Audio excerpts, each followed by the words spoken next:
दोस्तों नमस्कार, हाजिर है एक बार फिर से आज की बड़ी और ताजा खबरों के साथ। बस आपसे निवेदन है, कृपया वीडियो को लाइक कर दें, चैनल को सब्सक्राइब कर लें और घंटी बटन भी दबा दें। नहीं, पहली बड़ी खबर है, मुलायम सिंह यादव की 13वीं नहीं होगी, फिर भी उनके नाम पर भंडारे के लिए की जा रही वसूली, रसीद वायरल होने पर मची खलबली। ये आपको बता दें कि सैफई की परंपरा को निभाने के लिए सपा प्रमुख अखिलेश यादव ने पिता मुलायम सिंह यादव की 13वीं नहीं करने का फैसला लिया है। इसके बाद भी उनकी 13वीं पर भंडारे के लिए चंदा वसूली का मामला सामने आया है। जौनपुर के मनियाहू में चंदा वसूली की रसीद वायरल होने से खलबली मच गई है। पार्टी नेताओं के सख्त रुख के बाद आयोजकों ने पूरा कार्यक्रम रद्द कर दिया। मनियाहू तहसील के पालीग्राम पंचायत के बिजौरा गांव में 22 अक्टूबर को भंडारा रखा गया था। पार्टी जनों के सख्त रुख के बाद आयोजकों ने 13वीं पर भंडारे और श्रद्धांजलि का कार्यक्रम अब रद्द कर दिया है। अगली बड़ी खबर, योगी सरकार ने दिया बड़ा तोहफा, हर पुलिसकर्मी को मोटरसाइकिल भत्ता देने का किया ऐलान। ये आपको बता दें कि उत्तर प्रदेश की योगी सरकार ने राज्य के पुलिसकर्मियों को बड़ा तोहफा दिया है। मुख्यमंत्री योगी आदित्यनाथ ने अपने प्राणों की आहुति देने वाले पुलिसकर्मियों को श्रद्धांजलि अर्पित करते हुए पुलिसकर्मियों को 500 रुपए का मासिक मोटरसाइकिल भत्ता दिए जाने का ऐलान कर दिया। आपको बता दें कि रिजर्व पुलिस लाइन लखनऊ में पुलिस स्मृति दिवस परेड को संबोधित करते हुए मुख्यमंत्री योगी आदित्यनाथ ने कहा कि उत्तर प्रदेश सरकार की तरफ से पुलिस कर्मियों को दिए जाने वाले 200 रुपए मासिक भत्ते को बढ़ाकर अब 500 रुपए कर दिया गया है। अगली बड़ी खबर, फूट फूट कर रोए बीजेपी नेता, बोले बीजेपी के लिए 30 साल मेहनत की और कीड़े मकोड़ों की तरह निकाल कर फेंक दिया। ये आपको बता दें कि मध्य प्रदेश के सागर से एक हैरान करने वाला मामला सामने आया है। यहाँ एक नेताजी प्रेस कॉन्फ्रेंस के दौरान फूट फूट कर तब रोने लगे जब वो बता रहे थे कि बीजेपी पार्टी से उनको निकाल दिया गया है। पूर्व बीजेपी नेता राजकुमार धनोरा ने बताया कि वो पिछले 30 साल से पार्टी की सेवा कर रहे थे, लेकिन उनको कीड़े मकोड़ों की तरह निकाल कर फेंक दिया गया। राजकुमार धनोरा के खिलाफ पार्टी ने अनुशासनात्मक कार्रवाई की है। आपको बता दें कि राजकुमार धनोरा पर सुर्खी विधायक पर अमर्यादित टिप्पणी करने का आरोप है। इसी संबंध में राजकुमार धनोरा पर पार्टी ने कार्रवाई की है। मध्य प्रदेश बीजेपी अध्यक्ष बीडी शर्मा ने राजकुमार धनोरा को पार्टी से 6 साल के लिए निष्कासित कर दिया है।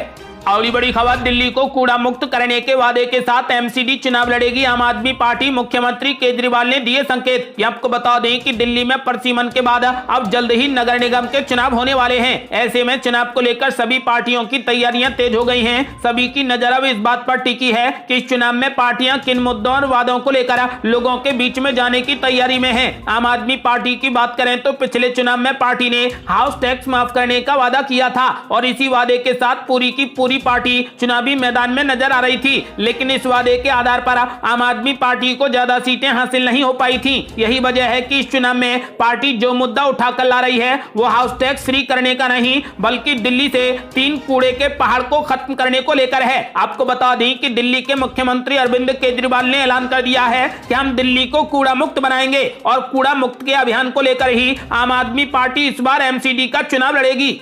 अगली बड़ी खबर, गुजरात विधानसभा चुनाव में ना तो रणनीति और ना ही नेता, आखिर क्यों कांग्रेस दिख रही मैदान से गायब। ये आपको बता दें कि गुजरात में आगामी नवंबर दिसंबर महीने में चुनाव होना है। यहाँ पिछले 27 साल से बीजेपी का राज है और इस बार इस विधानसभा चुनाव पर सबकी नजरें लगी हुई हैं। चुनाव के मद्देनजर सभी पार्टियों की तैयारियां जोरों पर चल रही हैं। एक तरफ जहां पर चुनावी समर में सभी राजनीतिक दल अपनी पूरी ताकत झोंक चुके हैं, तो वहीं दूसरी तरफ देश की सबसे बड़ी प्रमुख विपक्षी पार्टी कांग्रेस उस तरीके से चुनाव प्रचार नहीं कर रही। कांग्रेस के इस नरम रुख को देखकर अब सवाल उठने शुरू हो गए हैं। आखिर पार्टी की इस चुप्पी के पीछे क्या कारण है? दरअसल ये सवाल इसलिए भी उठ रहा है क्योंकि बीजेपी की ओर से प्रधानमंत्री नरेंद्र मोदी, गृह मंत्री अमित शाह से लेकर तमाम बड़े नेता और सांसद गुजरात के चुनाव के लिए लगातार रैलियां कर रहे हैं। बीजेपी के अलावा आम आदमी पार्टी भी जमकर अपने प्रचार में लगी है। अरविंद केजरीवाल से लेकर उप मुख्यमंत्री मनीष सिसोदिया तक सभी राज्य में जनता से जुड़ने का एक भी मौका नहीं छोड़ रहे। आम आदमी पार्टी के तमाम सांसद भी गुजरात के चुनावी मैदान में जनता के बीच पहुंच चुके हैं। इन पार्टियों के अलावा असदुद्दीन ओवैसी की पार्टी भी राजनीतिक माहौल को भांपते हुए चुनावी मैदान में आ गई है, लेकिन इस चुनावी माहौल में कांग्रेस की ओर से अभी तक अन्य राजनीतिक दलों की आक्रामक रैलियां और बड़े नेताओं का राज्य में दौरा और बैठकों का सिलसिला शुरू नहीं हुआ है। दिलचस्प बात यह भी है कि गुजरात राज्य राहुल गांधी की भारत जोड़ो यात्रा का हिस्सा भी नहीं है। और बड़ी खबर, मल्लिकार्जुन खड़गे का बड़ा ऐलान, बोले ऐसे समय में जब लोकतंत्र खतरे में है कांग्रेस ने पेश की है मिसाल। ये आपको बता दें कि कांग्रेस के नवनिर्वाचित अध्यक्ष मल्लिकार्जुन खड़गे ने पार्टी के आंतरिक चुनाव को लेकर कहा कि जिस समय लोकतंत्र और देश खतरे में है ऐसे समय में पार्टी ने संगठनात्मक चुनाव कराकर देश के लोकतंत्र को मजबूत करने का उदाहरण पेश किया है। मल्लिकार्जुन खड़गे को कांग्रेस अध्यक्ष पद के चुनाव में 7,897 वोट मिले हैं, जबकि उनके प्रतिद्वंदी शशि थरूर के पक्ष में केवल 1,072 वोट पड़े हैं। मल्लिकार्जुन खड़गे ने कहा कि सोनिया गांधी ने व्यक्तिगत बलिदान दिया है और कड़ी मेहनत और खून से 25 साल तक पार्टी की सेवा की है। मल्लिकार्जुन खड़गे 26 अक्टूबर को अपना कार्यभार संभालेंगे।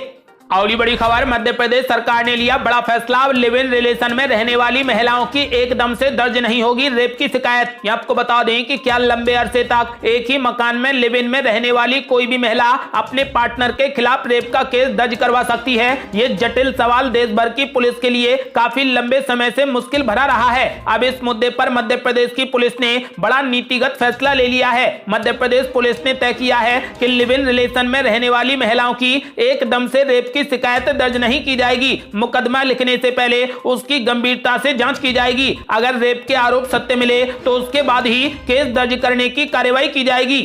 अगली बड़ी खबर, अखिलेश यादव से गले मिलते ही बेहद भावुक हो गए ज्योतिरादित्य सिंधिया। ये आपको बता दें कि भाजपा नेता व केंद्रीय मंत्री ज्योतिरादित्य सिंधिया सपा संस्थापक मुलायम सिंह यादव को श्रद्धांजलि देने सैफई पहुंचे। अखिलेश यादव को गले लगाकर ज्योतिरादित्य सिंधिया बेहद भावुक हो गए। लोजपा अध्यक्ष चिराग पासवान, राज्यसभा सांसद अशोक वाजपेयी समेत कई राजनीतिक हस्तियों ने भी नेताजी को श्रद्धा सुमन अर्पित किए। अखिलेश यादव को ढांढस बनाते हुए ज्योतिरादित्य सिंधिया ने कहा कि नेताजी को उनके परिवार ने ही नहीं बल्कि देश ने एक जनसेवक खो दिया है, सदियों तक लोग उन्हें याद रखेंगे। भावुक ज्योतिरादित्य सिंधिया ने अखिलेश यादव और रामगोपाल यादव से नेताजी की पुरानी यादों को भी ताजा किया। अगली बड़ी खबर, कांग्रेस अध्यक्ष के चुनाव को लेकर मुख्तार अब्बास नकवी ने कांग्रेस पर बोला बड़ा हमला, कहा केवल मुलाजिम बदला है मालिक वही है। ये आपको बता दें कि पूर्व केंद्रीय मंत्री मुख्तार अब्बास नकवी ने कांग्रेस के अध्यक्ष चुनाव पर कटाक्ष करते हुए कहा कि केवल मुलाजिम बदला है मालिक वही है। नकवी ने जनसंख्या नियंत्रण के सवाल पर कहा कि आबादी पर नीति मुल्क के लिए है, किसी मजहब के लिए नहीं। मुल्क की मुसीबत पर मजहब की सियासत ठीक नहीं है। कुछ लोग आबादी बढ़ाने को मौलिक अधिकार बताकर सांप्रदायिक सियासत कर रहे हैं। उन्होंने कहा कि बेतहाशा जनसंख्या विस्फोट को नजरअंदाज करना कौम और देश के साथ नैतिक बेईमानी है। उन्होंने कहा कि हम सबको मिलकर जनसंख्या नियंत्रण को एक राष्ट्रीय मुद्दा बनाना चाहिए।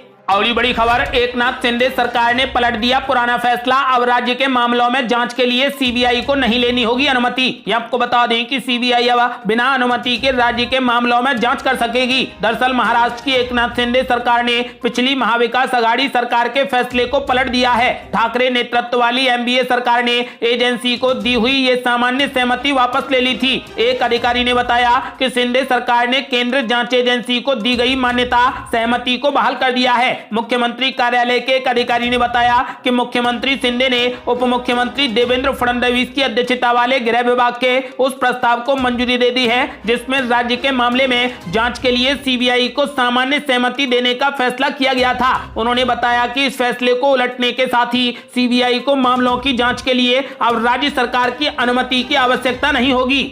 अगली बड़ी खबर, भारत जोड़ो यात्रा से पहली बार राहुल गांधी एक दिन का लेंगे ब्रेक। ये आपको बता दें कि कांग्रेस अपने नवनिर्वाचित अध्यक्ष मल्लिकार्जुन खड़गे के सम्मान में 26 अक्टूबर को सम्मान समारोह आयोजित करने जा रही है। इस दौरान खड़गे पार्टी अध्यक्ष का कार्यभार संभालेंगे। खबर है कि इस मौके पर पार्टी के पूर्व अध्यक्ष राहुल गांधी भी दिल्ली पहुंचने वाले हैं। अगर ऐसा होता है तो कांग्रेस नेता राहुल गांधी 7 सितंबर के बाद पहली बार 26 अक्टूबर को भारत जोड़ो यात्रा से ब्रेक लेंगे। जब से राहुल गांधी ने भारत जोड़ो यात्रा शुरू की है, ऐसा पहला मौका है जब वे पदयात्रा के बीच दिल्ली आ रहे हैं। इससे पहले राहुल पार्टी अध्यक्ष थे, लेकिन 2019 लोकसभा चुनाव में करारी हार के बाद उन्होंने पद छोड़ दिया था। ऐसा लगता है कि मल्लिकार्जुन खड़गे के कार्यभार संभालने वाले दिन यानी 26 अक्टूबर को राहुल गांधी उनका सम्मान करने के लिए दिल्ली आ सकते हैं।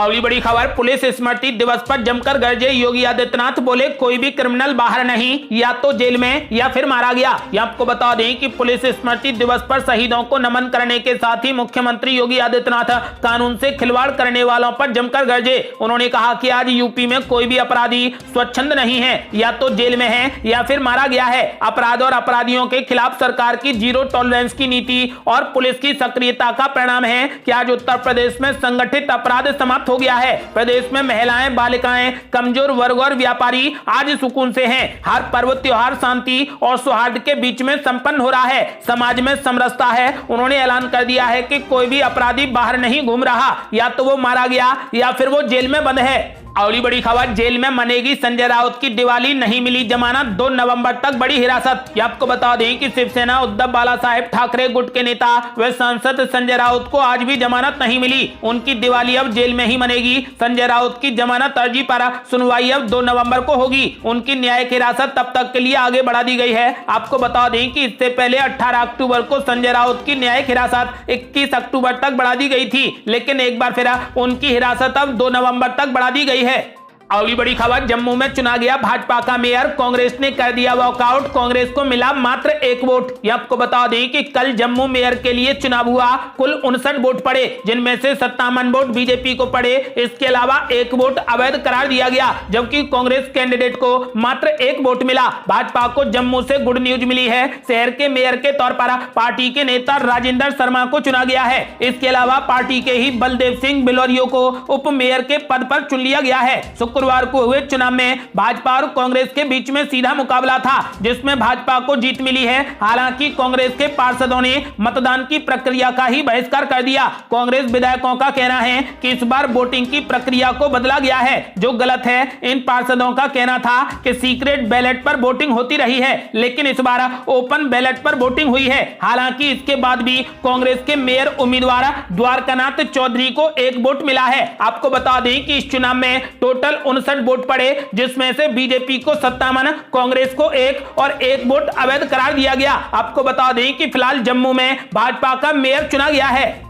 अगली बड़ी खबर, रामदास अठावले का बड़ा ऐलान, बोले शरद पवार ने ऐसी सियासी गुगली फेंकी कि उद्धव ठाकरे हो गए बोल्ड। ये आपको बता दें कि महाराष्ट्र की राजनीति को लेकर केंद्रीय मंत्री व आरपीआई नेता रामदास अठावले ने राकापा प्रमुख शरद पवार पर तंज कसा है। रामदास अठावले ने कहा कि शरद पवार ने ऐसी सियासी गुगली फेंकी कि उद्धव ठाकरे बोल्ड हो गए। मुंबई क्रिकेट संघ यानी एमसीए के चुनाव होने जा रहे हैं और इसमें शरद पवार व देवेंद्र फडणवीस के एक पिच पर खेलने को लेकर सियासी अटकलें तेज हैं। इस बीच रामदास अठावले का एक बयान सामने आया है। रामदास अठावले अपने अंदाज में बात कहते हैं और उनके ताजा बयान से महाराष्ट्र की सियासत में नया बवाल पैदा हो गया है। आपको बता दें कि रामदास अठावले अपने अंदाज में बात करने को लेकर काफी चर्चित हैं। रामदास अठावले ने कहा कि राजनीति में किसी भी संभावना से इनकार नहीं किया जा सकता और शरद पवार और देवेंद्र फडणवीस दोनों अच्छे खिलाड़ी हैं, दोनों अपना खेल अच्छे से जानते हैं। अगली बड़ी खबर, शिवाजी पार्क में उद्धव ठाकरे को घेरने की बड़ी तैयारी, राज ठाकरे के साथ में दीपावली मनाएंगे एकनाथ शिंदे और देवेंद्र फडणवीस। ये आपको बता दें कि महाराष्ट्र में फिर से राजनीतिक सुगबुगाहट तेज हो गई है। अब खबर है कि महाराष्ट्र नवनिर्माण सेना के प्रमुख राज ठाकरे ने दीपावली समारोह का आयोजन किया है, जिसमें मुख्यमंत्री एकनाथ शिंदे और उप मुख्यमंत्री देवेंद्र फडणवीस को न्योता गया है। खास बात यह है कि राज ठाकरे ने यह समारोह मुंबई के शिवाजी पार्क में ही आयोजित किया है। इसके साथ ही एक बार फिर गठबंधन को लेकर अटकलें तेज हो गई हैं। मीडिया रिपोर्ट्स के मुताबिक मनसे को पोस्टर ने बृहन-मुंबई महानगर पालिका चुनाव से पहले मनसे भारतीय जनता पार्टी और बाला साहेब वांची शिवसेना के बीच में गठबंधन की अटकलों को हवा दे दी है। इन पर मुख्यमंत्री शिंदे, उप मुख्यमंत्री देवेंद्र फडणवीस और राज ठाकरे के फोटो लगे हुए हैं। हालांकि किसी ने भी आधिकारिक तौर पर कुछ नहीं कहा है। आपको बता दें कि इसके साथ ही अब एक बार फिर गठबंधन को लेकर अटकलें तेज हो गई हैं। अगली बड़ी खबर, मैनपुरी में अखिलेश यादव को वॉकओवर नहीं देगी बीजेपी, भूपेंद्र सिंह बोले मजबूती से लड़ेंगे मुलायम की सीट। ये आपको बता दें कि भाजपा एक तरह निकाय चुनावों की तैयारी में जुटी है, तो दूसरी तरफ मुलायम सिंह यादव के निधन से रिक्त हुई मैनपुरी पर भी नजरें हैं। भाजपा इस सीट पर पूरी मजबूती से लड़ेगी। मैनपुरी में अखिलेश यादव को वॉकओवर नहीं दिया जाएगा। गुरुवार को देवरिया पहुंचे भाजपा प्रदेश अध्यक्ष भूपेंद्र चौधरी ने साफ कर दिया है कि मैनपुरी में होने वाले उपचुनाव को लेकर पार्टी गंभीर है। पार्टी विशेष रणनीति बनाकर पूरी तैयारी के साथ ये उपचुनाव लड़ेगी। अगली बड़ी खबर, बिल्किस बानो केस के 11 दोषियों की रिहाई के खिलाफ नई याचिका, सुप्रीम कोर्ट सुनवाई को तैयार। ये आपको बता दें कि गुजरात के चर्चित बिल्किस बानो सामूहिक दुष्कर्म केस के 11 दोषियों की रिहाई के खिलाफ सुप्रीम कोर्ट ने शुक्रवार को एक और याचिका पर सुनवाई की सहमति दे दी है। ये याचिका एक महिला संगठन की ओर से दायर की गई है। जस्टिस अजय रस्तोगी और जस्टिस सीटी रवि कुमार की पीठ ने यह याचिका भी मुख्य याचिका के साथ जोड़ दी है। दोनों याचिकाओं पर एक साथ सुनवाई की जाएगी। शीर्ष court national federation of Indian women द्वारा दायर एक याचिका पर पहले से ही सुनवाई कर रही है। इसमें सजा की छूट और मामले में दोषियों की रिहाई को चुनौती दी गई है। अगली बड़ी खबर, काशी कॉरिडोर की तर्ज पर बद्रीनाथ धाम भी होगा चकाचक, पीएम नरेंद्र मोदी ने किया अवलोकन। ये आपको बता दें कि पीएम नरेंद्र मोदी उत्तराखंड के दौरे पर पहुंचे। इस दौरान उन्होंने बद्रीनाथ और केदारनाथ का दौरा किया और वहां पर पूजा अर्चना भी की। इसके अलावा बद्रीनाथ पहुंचने पर पीएम मोदी ने उत्तराखंड में 4 धाम में से एक बद्रीनाथ में मास्टर प्लान का अवलोकन कर दिया है। इस मास्टर प्लान का काम इसी साल मार्च में शुरू हुआ था। ये मास्टर प्लान मंदिर को केंद्र में रखकर तैयार किया गया था। वहीं बद्रीनाथ धाम में मास्टर प्लान का काम काशी कॉरिडोर की तर्ज पर जमीन का अधिग्रहण करके शुरू कर दिया गया है। ये थी अब तक की बेहद बड़ी खबरें। आपका क्या मानना है, इस बार गुजरात में कौन सी पार्टी सरकार बनाने जा रही है? अपनी राय हमें वीडियो लाइक कर कमेंट बॉक्स में जरूर दें। यदि आपने अभी तक हमारे चैनल को सब्सक्राइब नहीं किया है तो कृपया चैनल को सब्सक्राइब कर घंटी बटन जरूर दबा दें। जल्दी मिलते हैं बड़ी अपडेट के साथ, तब तक के लिए जय हिंद, जय भारत।